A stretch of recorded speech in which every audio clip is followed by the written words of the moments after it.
آپ نے ایاس کا نام سنا ہے؟ یہ معتمد خاص تھا محمود غزنوی کا.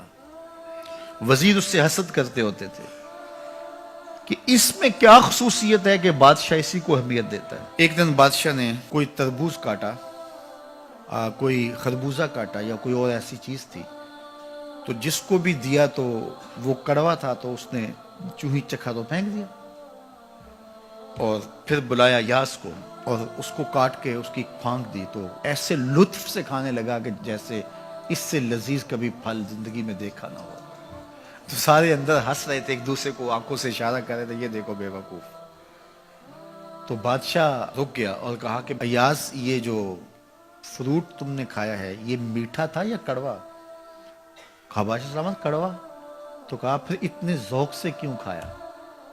کہا کہ اس ہاتھ سے میں نے میٹھی نعمتیں کھائی ہیں، آج کڑوی ملی ہے تو تھوک دوں؟ کہا ایسا نہیں ہو سکتا. تو میاں کڑوا ہو تو وہ بھی قبول کیا جائے، نفس پہ شاک ہو. کڑوی وہ چیز ہوتی ہے جو نفس پہ شاک ہوتی ہے، نفس کرنا نہیں چاہتا، لیکن اس کے باوجود تمہارا دل کہے نہیں یہ مالک کی طرف سے ہے. سخت سردی ہے، گرمی کی شدت ہے، پانی ٹھنڈا ہے اور موسم سرد ہے، پانی گرم ہے اور موسم بھی گرم ہے، رات کا پچھلا پہر ہے، تھکے ہوئے ہیں، لیکن آپ اس کے باوجود بھی اپنے رب کے حکم کو بجا لاتے ہیں. نفس پہ شاک ہے لیکن سینے میں ٹھنڈ ہی نہیں پڑتی جب اس کے حضور سجدہ ریزی نہیں کر لیتے. تو اس کے حکموں کو بجا لانا اور اپنے نفس کو پیچھے کر دینا اور اپنی خواہشات کے گلے پہ چھری پھیر دینا اور مالک کی رضا میں اپنے آپ کو گم کر دینا، یہی زندگی ہے اور یہی بندگی ہے. تو اس لیے مجھے اور آپ کو اس بات پہ غور اور تدبر کرنا چاہیے کہ ہم اس مختصر زندگی کو اللہ کے احکام کی مطابقت میں گزارنے کا عزم کریں. وہ بات چھوٹی سے چھوٹی ہو یا وہ بات بڑی سے بڑی ہو، وہ احکام ہماری زندگی کے اندر نافذ العمل ہو. میں پھر وہ بات کہوں گا جو بار بار کہتا ہوں کہ میرے بزرگ ہم سے کہا کرتے تھے، یہ نہ ہو کہ لوگ تمہیں پوچھیں تم کون ہوتے ہو اور تمہیں بتانا پڑے کہ ہم مسلمان ہوتے ہیں. فرمایا کرتے تھے صاحب نہ کسی کو پوچھنا پڑے نہ تمہیں بتانا پڑے، تمہاری وضاحت، تمہارا طرز زندگی، تمہارا انداز معاشرت ایسا خوبصورت ہو، تم دور سے آ رہے ہو، لوگ پہچان کے کہیں وہ دیکھو محمد عربی کا غلام آ رہا.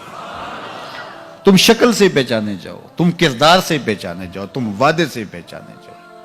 کتاب کا نام ہے بشر القیب فی لقاء الحبیب. حضور علیہ السلام کی ملاقات کے حوالے سے یہ کتاب امام سیوطی علیہ رحمہ کی مصنفہ ہے. اس میں ایک واقعہ انہوں نے لکھا کہ ایک شخص قبر میں اترا اور نکیرین آئے اور انہوں نے سوال و جواب کا سلسلہ کیا، من ربوں کا، ما دینوں کا. اچھا، اس کی داڑھی میں چند بال سفید تھے جن کو وہ مہندی لگایا کرتا تھا. تو جب منکر نے کہا کہ من ربوں کا، تو نکیر نے اس کا ہاتھ پکڑ کے پیچھے کھینچتے ہوئے کہا اس سے سوال پوچھ رہا ہے، تو دیکھ نہیں رہا اس کی داڑھی میں اسلام کا نور چمک رہا ہے، اس کی داڑھی میں اسلام کا اجالا تمہیں دکھائی نہیں دے رہا؟ تو تمہاری وضع قطعی ایسی ہو کہ فرشتے بھی دیکھیں کہ یہ حضور کا غلام آ رہا ہے، یہ حضور کا نوکر آ رہا ہے.